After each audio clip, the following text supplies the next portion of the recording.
Operação Prato. A noite que transformou Colares em um enigma. Em 1977, uma pequena ilha no Pará deixou de dormir em paz. Não foi um apagão, não foi uma tempestade, não foi uma lenda antiga ressurgindo. Foi algo que apareceu no céu. Colares era um lugar de rotina simples. Casas de madeira, ruas de areia, pescadores que acordavam antes do sol. A noite sempre foi parte natural da vida ali. Escura, silenciosa, previsível, até que deixou de ser. Relatos começaram a surgir. Luzes que pairavam, feixes que desciam, pessoas que acordavam assustadas sem entender o que tinham visto. No início parecia exagero, histórias que crescem quando o medo encontra a imaginação. Mas então, os relatos começaram a se repetir. Mesmas descrições, mesmos horários, mesma sensação de ser observado. A pergunta não era mais se algo estava acontecendo. A pergunta passou a ser: o que estava acontecendo? Hoje, você vai voltar comigo à noite que mudou Colares para sempre. Vamos analisar fatos, relatos, documentos e o que ainda não se encaixa. Não para aceitar uma versão pronta, mas para pensar. Porque quando o inexplicável deixa marcas, ignorar não é mais uma opção. O silêncio. Antes do relato. Antes das luzes, antes dos rumores, antes do medo. Havia apenas o som do vento passando pelas palmeiras e o ritmo constante das marés. Colares era marcada por uma rotina previsível. O dia começava cedo, com barcos saindo para a pesca. À noite, portas fechadas, conversas baixas, crianças já dormindo. Não havia motivo para vigília. Não havia motivo para suspeita. A escuridão não era a ameaça. Era parte da paisagem. A ausência de energia elétrica em muitas áreas tornava o céu mais visível do que em qualquer grande cidade. Estrelas intensas, silêncio profundo, horizonte aberto. Nada parecia fora do lugar. E é exatamente por isso que o que veio depois causou tanto impacto. O mistério não nasce no caos. Ele nasce quando o cotidiano é interrompido. Quando algo invade um cenário que sempre foi previsível. Colares não era conhecida por eventos extraordinários. Não havia histórico de pânico coletivo, nem de fenômenos incomuns registrados em massa. A vida seguia seu curso simples e repetitivo. Até que, em uma dessas noites comuns, alguém percebeu algo diferente no céu. E o silêncio deixou de ser apenas silêncio. A primeira narrativa que ninguém levou a sério. Toda história inquietante começa com alguém que fala primeiro. Em Colares, o primeiro relato não provocou pânico. Provocou risos contidos, olhares desconfiados, comentários baixos nas portas das casas. Um morador afirmou ter visto uma luz diferente, parada, silenciosa demais para ser avião, precisa demais para ser estrela. Ele descreveu um foco luminoso que parecia observar, não apenas passar. Na manhã seguinte, a história circulou como curiosidade. Algo estranho no céu. Talvez um satélite, talvez imaginação, talvez exagero. O problema é que ele insistiu. Disse que a luz não apenas pairava, disse que ela desceu, disse que sentiu um calor estranho e uma sensação de fraqueza. Não havia prova, apenas a narrativa, e narrativas sem prova são fáceis de descartar. O que ninguém percebeu naquele momento é que o descrédito inicial tem um efeito silencioso. Ele não elimina o fenômeno, apenas o empurra para a sombra. E na sombra, ele cresce. Dias depois, outro relato surgiu. E depois outro. As descrições começaram a se parecer demais para serem coincidência. O que era motivo de chacota começou a gerar desconforto. Quando um caso deixa de ser isolado, ele deixa de ser ignorável. A pergunta já não era se alguém estava imaginando coisas. Era porque pessoas diferentes estavam imaginando exatamente a mesma coisa. Quando o medo começou a ter padrão. O que realmente transforma um relato em ameaça não é a intensidade da história, é a repetição. Em Colares, os testemunhos começaram a se alinhar de forma desconfortável. Horários semelhantes, luzes descritas com o mesmo formato, movimentos idênticos no céu, sensação de calor, sensação de fraqueza, sensação de estar sendo observado. Pessoas que não tinham proximidade Começaram a relatar experiências quase espelhadas. Isso mudou tudo. O medo deixou de ser individual e passou a ser coletivo. E o medo coletivo tem uma força diferente. Ele se espalha mais rápido do que qualquer explicação racional consegue acompanhar. As noites passaram a ter horário crítico. Moradores evitavam sair após determinado momento. Crianças começaram a dormir acompanhadas. Conversas sussurradas tomaram o lugar da tranquilidade habitual. O que antes era apenas uma história estranha, agora tinha padrão. E padrão sugere intenção. Se fosse um fenômeno natural, por que repetia comportamentos tão específicos? Se fosse imaginação, por que os detalhes coincidiam com tanta precisão? Quando o medo começa a seguir um roteiro, ele deixa de ser boato. Ele se torna enigma. A geografia do enigma mistérios não escolhem lugares ao acaso. Ou pelo menos, é isso que começa a inquietar quando um padrão se estabelece. Colares não era um grande centro urbano. Era uma ilha cercada por água, com áreas isoladas, pouca iluminação artificial e vastos trechos de céu aberto. Um território onde qualquer movimento no horizonte se tornava visível. Mas essa mesma geografia também favorecia outra coisa: isolamento. Em 1977, a comunicação era limitada. Não havia registros instantâneos, nem câmeras acessíveis, nem transmissão ao vivo. O que acontecia ali permanecia ali por tempo suficiente para gerar dúvida. A posição estratégica da região também desperta questionamentos. Próxima a rotas aéreas, inserida em uma área amazônica pouco monitorada na época, com vastidão suficiente para ocultar qualquer atividade incomum. Seria coincidência? Ou seria justamente o tipo de lugar onde algo poderia ocorrer sem testemunhas externas imediatas? A paisagem de Colares oferecia dois elementos poderosos para qualquer enigma: visibilidade e vulnerabilidade. Visibilidade para quem estava no solo, olhando para o céu. Vulnerabilidade para quem estava no solo sendo observado. Se outro lugar tivesse sido escolhido, o desfecho seria diferente? Ou o cenário foi parte essencial da história? Luzes que não se comportavam como luzes. Até aquele momento, tudo ainda poderia ser encaixado em explicações conhecidas. Enganos visuais, fenômenos atmosféricos, interpretações exageradas. Mas as descrições começaram a desafiar esse conforto. As luzes não cruzavam o céu como aviões, não piscavam como aeronaves convencionais, não seguiam trajetórias lineares. Elas paravam. Mudavam de direção de forma brusca, desciam em ângulo preciso, permaneciam estáticas por tempo incomum. Alguns relatos afirmavam que o feixe parecia direcionado, quase como se tivesse alvo. Não era apenas iluminação difusa, era foco, e foco implica intenção.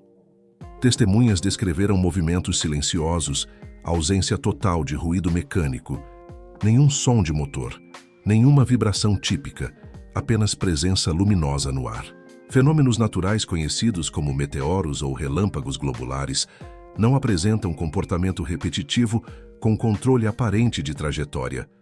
Aviões não pairam imóveis em silêncio absoluto. Satélites não descem em direção ao solo. A incompatibilidade começou a incomodar até os mais céticos. Quando algo no céu se move de forma que não corresponde ao que conhecemos, duas hipóteses surgem: ou a percepção falhou, ou o fenômeno desafia a referência disponível. Qual dessas possibilidades é mais perturbadora? A noite como personagem. Existe um detalhe que raramente é analisado com profundidade. Nada acontecia durante o dia. Os relatos se concentravam na escuridão. Sempre depois que o sol desaparecia. Sempre quando as ruas ficavam vazias. Sempre quando o silêncio dominava. A noite deixou de ser cenário, tornou-se agente ativo.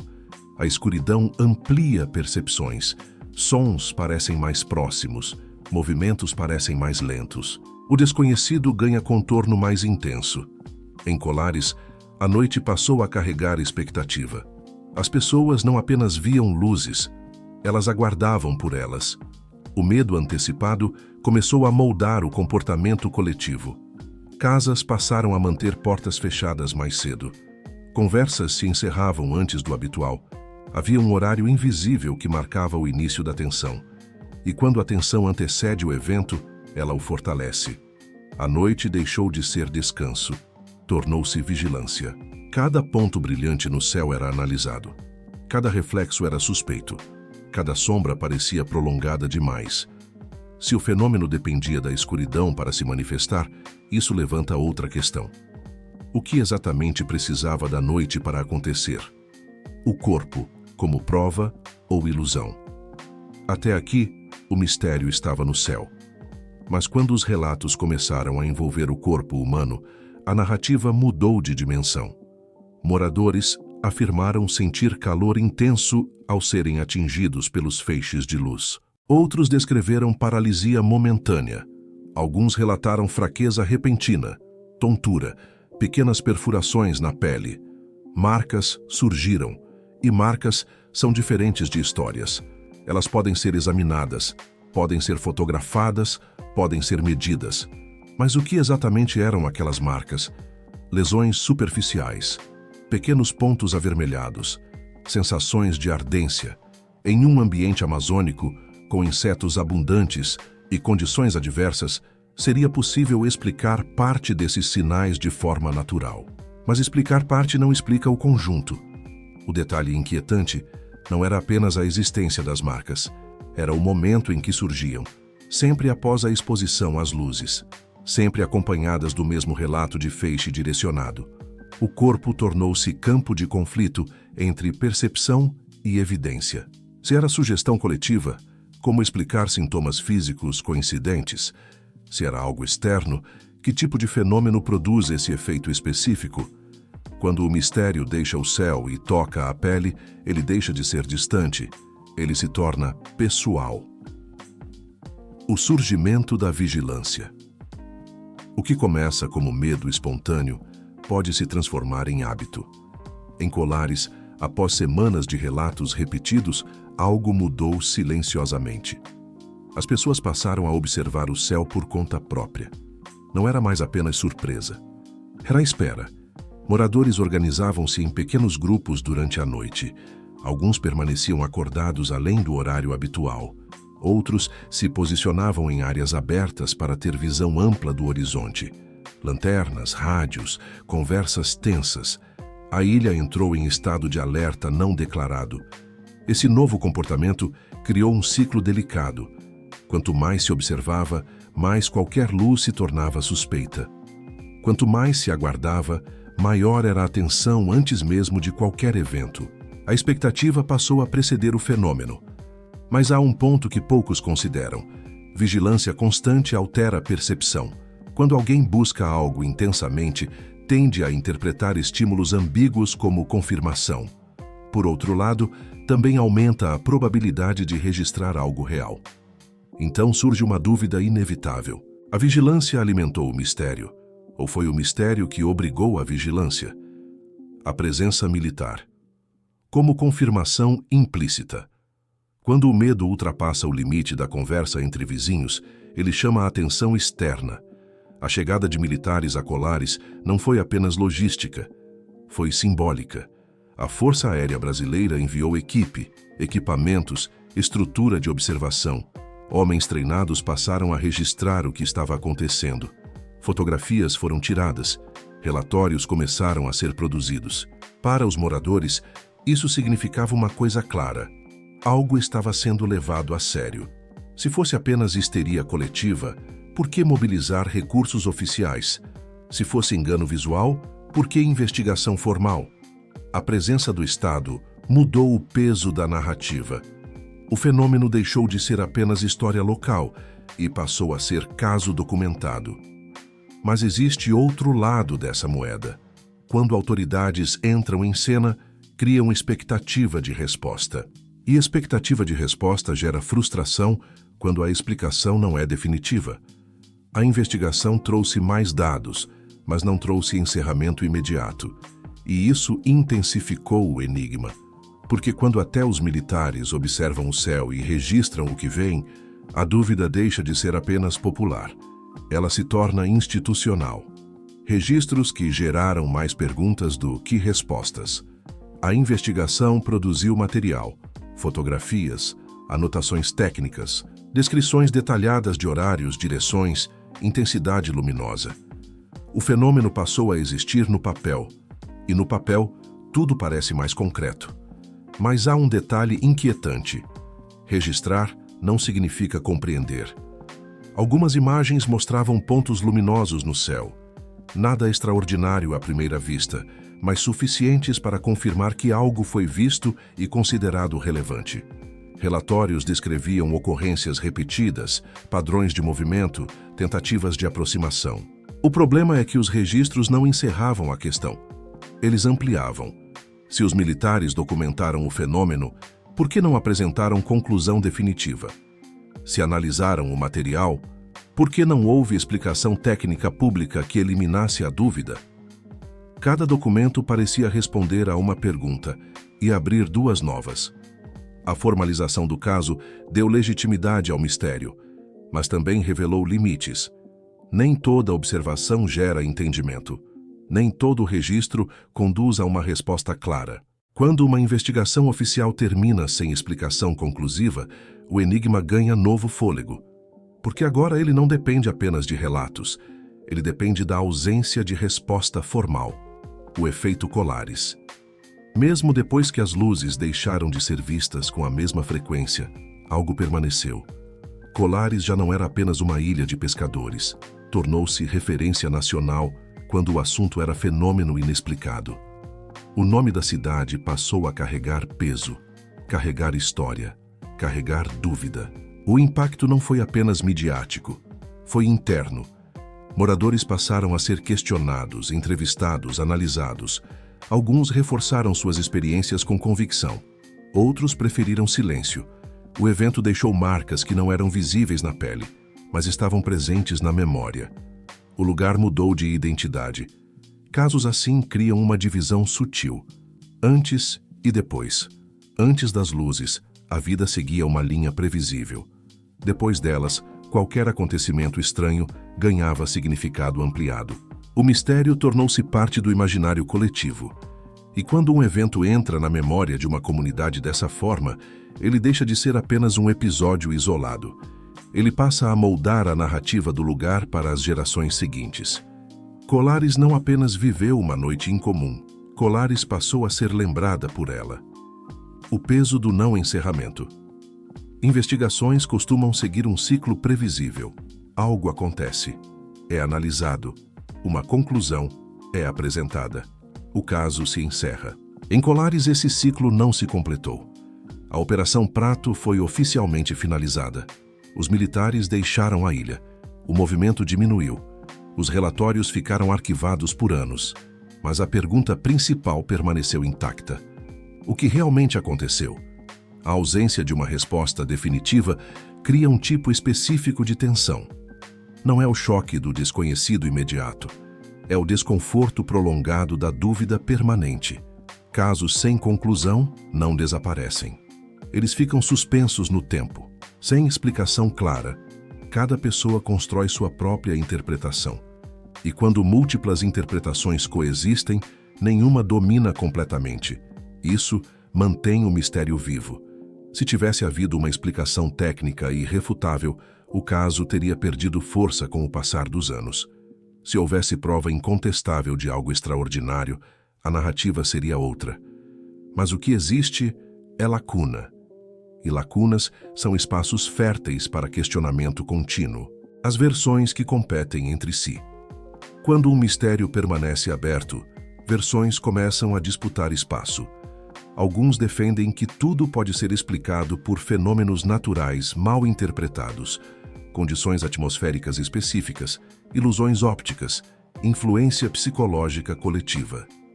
Para essa visão, o contexto social amplificou estímulos comuns até transformá-los em evento extraordinário. Outros sustentam a hipótese de tecnologia não identificada. Argumentam que os padrões de movimento, os relatos físicos e a mobilização militar indicam algo além de erro perceptivo. Para eles, o fenômeno foi real e externo. Há ainda quem sugira experimentos sigilosos, testes desconhecidos, operações que jamais seriam admitidas oficialmente. Uma explicação terrestre, porém não pública. Cada versão resolve parte do quebra-cabeça. A hipótese natural explica o ambiente e a sugestão coletiva, mas encontra dificuldade diante de registros oficiais. A hipótese extraordinária responde à estranheza dos movimentos, mas carece de prova conclusiva. A hipótese experimental oferece intenção, mas esbarra na ausência de confirmação. Nenhuma fecha todas as lacunas, e quando nenhuma hipótese elimina completamente as outras, o mistério permanece em equilíbrio instável. Qual dessas versões parece mais convincente para você? O que teria acontecido se isso ocorresse? Hoje, imagine o mesmo cenário em pleno século XXI. Celulares apontados para o céu em segundos, transmissões ao vivo, vídeos circulando nas redes antes mesmo de qualquer autoridade se posicionar, análises digitais, quadro a quadro, especialistas comentando em tempo real. A narrativa não dependeria apenas de relatos verbais, mas isso realmente traria mais clareza. Hoje, a velocidade da informação também acelera a distorção. Vídeos podem ser manipulados, imagens podem ser tiradas de contexto. Teorias se espalham com força antes de qualquer verificação.